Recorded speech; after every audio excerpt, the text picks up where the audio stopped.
kebanyakan isi jahanam adalah jin dan manusia. Kenapa? Lahum qulubun la yafqahuna biha.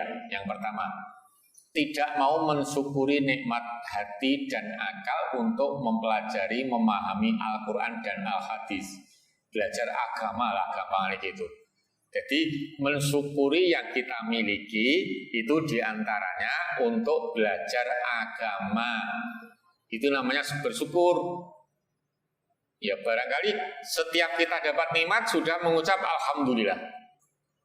Semacam itu. Alhamdulillah wa syukurillah, umpamanya ditambah lagi. Dan seterusnya. Itu belum bersyukur kalau tidak ada bukti. Yang lalu sudah saya kasih gambaran hem niku nggih, masih ingat ya? Jadi saya jenengan hadiahi hem harga 1 juta. Saya sudah mengucap kepada panjenengan terima kasih, jazakumullahu khairan jaza. Secara lahiriah sudah bersyukur, tapi belum tentu. Begitu saya buka, nah ini hem tadi saya pakai untuk membersihkan kotoran di meja. Jenengan perso, kira-kira gimana? Grundel mau mboten, napa medhokol sampeyan. Iya gitu. Itu berarti saya tidak bersyukur meskipun memanfaatkan bajunya. Ning untuk lap masih baru lho. Regane sayuta lho. Jenengan mungkin ngrasani lha iku regane samono wong diulap, lah kan itu. Demikian juga Allah memberi penglihatan, memberi pendengaran, memberi akal dan hati untuk memahami Al-Quran. Ning ternyata ndak, untuk seneng-seneng, untuk foya-foya. Padahal juga sudah mengucap Alhamdulillah wa syukurillah, semacam itu. Itu tidak bersyukur. Maka bersyukur itu dimanfaatkan untuk memahami aturan Allah dan Rasulnya. Nah itu yang dimaksud. Maka orang-orang yang tidak memanfaatkan seperti itu, walaqad dzara'na li jahannama katsiran minal jinni wal ins, itu akan menjadi isinya jahanam. Dan ini mayoritas, Allah yang mengatakan katsiran, mayoritas. Mudah-mudahan jamaah Nurul Jadid tidak termasuk. Amin. Yang kedua, walau ma'ayunun la yubsiruna biha. Ayun jamak dari ainun. Dan mereka diberi penglihatan tidak digunakan untuk mencermati, memperhatikan tanda-tanda kebesaran Allah di jagat raya ini. Contohnya musibah. Musibah itu baik dari yang kecil sampai yang besar, yang sifatnya negatif. Contoh yang kecil kena duri, ini semacam itu. Ini musibah. Ketika kita kena duri gimana? Mengucapkan kata-kata yang kotor, yang kasar, atau sesuai aturan Allah. Inna lillahi wa inna ilaihi raji'un. Kesandung juga begitu. Sampai yang besar, sakit, bencana alam, dan seterusnya. Gimana kira-kira? Harus mensyukuri atau memahami? Atau gundel? Pilih yang mana? Itu semuanya diserahkan kepada manusianya oleh Allah. Tinggal mengikuti aja. Itulah hak manusia yang diberikan oleh Allah untuk memilih, dan Allah sudah memberi alat agar manusia mampu membedakan ini yang hak, ini yang batil. Fa'alhamaha fujuruha wa taqwaha. Ini loh yang fujur, yang batil. Ini takwa, yang hak. Nah gitu. Semua manusia bisa membedakan itu, tinggal cenderungnya kemana gitu aja. Nah, untuk menguatkan tadi, alat tadi, Allah sudah wahadainahun najdain. Sudah kami tunjukkan hidayah itu ada dua. Ini yang hak, ini yang batil. Ikut hidayah yang batil atau yang hak. Kalau yang hak, pahami ajaran Islam, biar tidak terjerumus pada yang batin. Ini. Jadi Allah sudah memberi aturan itu dilaksanakan mudah banget, apalagi sekarang ini. Gampang banget. tinggal manusia gampang ke apa orang Jawa gitu. Jadi ini gampang itu artinya menyepelekan gitu ya. Alah mengonowe lah gitu. Ya harus serius karena Nabi menanamkan sejak dulu, sejak begitu menerima wahyu, menanamkan kepada umatnya agar belajar agama. Nabi yang bahasa Arabnya luar biasa, Rasul lagi orang Arab. Nah ini kan gitu nggih. Bahasa Arab sudah tidak ada masalah. Belajar Al-Quran 23 tahun. Kita bahasa Arab aja mungkin ya paham dikit, paham dikit gitu ya. Ya, kok tidak mau belajar Al-Quran? Ini luar biasa sesatnya. Maka kita harus belajar terus. Karena dalam bahasa Al-Quran itu namanya bahasa itu ada keunikan ya.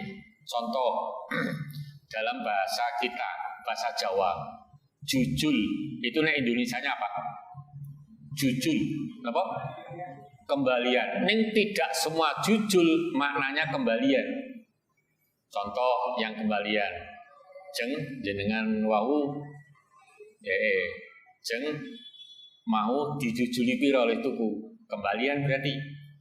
Ini kalimatnya aku mau turun yang amben jujul, nampak kembalian. Nah, Al-Quran memakai bahasa seperti itu juga. Contohnya Quran. Quran itu kadang suci, kadang kotor. Yang mana yang suci, yang mana yang kotor? Perlu dipelajari. Hadis juga demikian. Maka ada kitab namanya Lisanul Arab. Disitulah nanti dijelaskan. Oh, kalau ciri-cirinya kalimat begini, maka kata ini artinya yang ini dan seterusnya. Ini kan butuh belajar.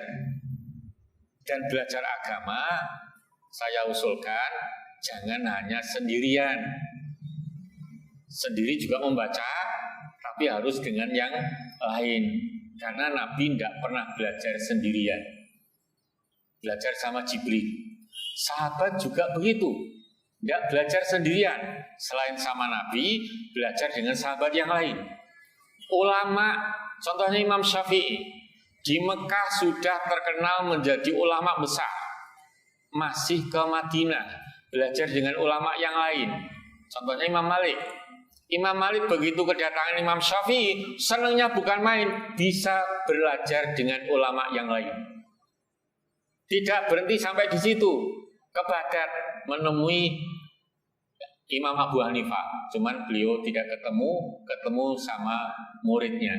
Senang banget para ulamanya ngumpul, kedatangan Imam Syafi'i, belajar bareng. Terus menurun pada kiai-kiai seperti itu.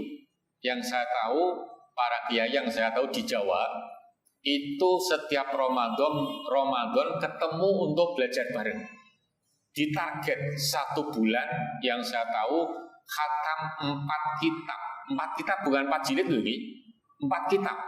Beda dengan 4 jilid. 4 kitab itu 1 Jamiul Ahkam itu 10 jilid. Baru 1 kitab 10 jilid. Besar-besar. Sama laptop saya mungkin 2 kalinya. Tebalannya. Itu 10 jilid 1 bulan harus rampung. Padahal 4. Terus Imam Tobari juga 10 jilid. Terus Sunan Tirmidzi 6 jilid. Bukhari 4 jilid. Ini khatam 1 bulan. Kita ngaji Wajilatil Qulub berapa bulan? Nah ini, maka terus gitu, terus telaten, pokoknya harus telaten. Ya ini. Maka memanfaatkan ayun untuk memahami Al-Quran. Yang ketiga, sebab ketiga, walahum adzanun la yasma'u biha, diberi pendengaran, tidak dimanfaatkan untuk mendengarkan sesuai aturan Allah. La yasma'una haqqa wal ma'rufa wal mawa'idu. Tidak mau mensyukuri nikmat dengan mendengarkan ketetapan yang hak, yang benar, kewajiban, wajibnya manusia itu seperti apa, kebajikan, kebaikan, dan aturan kebenaran serta nasihat. Nasihat itu dari Al-Quran, hadis itu. Jadi semacam ini.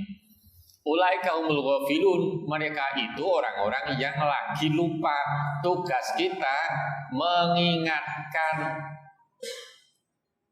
paling tidak mau ngajak lah. Yo ngaji yo neng Nurul Jadid kayak gitu. Lewat WA sekarang itu memberi informasi gampang banget gitu. Nah itu ya. Tapi kajiannya kok enggak ada yang nge-share lagi nih. Agak jarang. Mungkin saya jarang menerima dari sini. Ya dulu ada setiap hari apa gitu nih. Ini di-share lagi aja, diajak. Mengajak untuk ngaji itu kan sama dengan dakwah.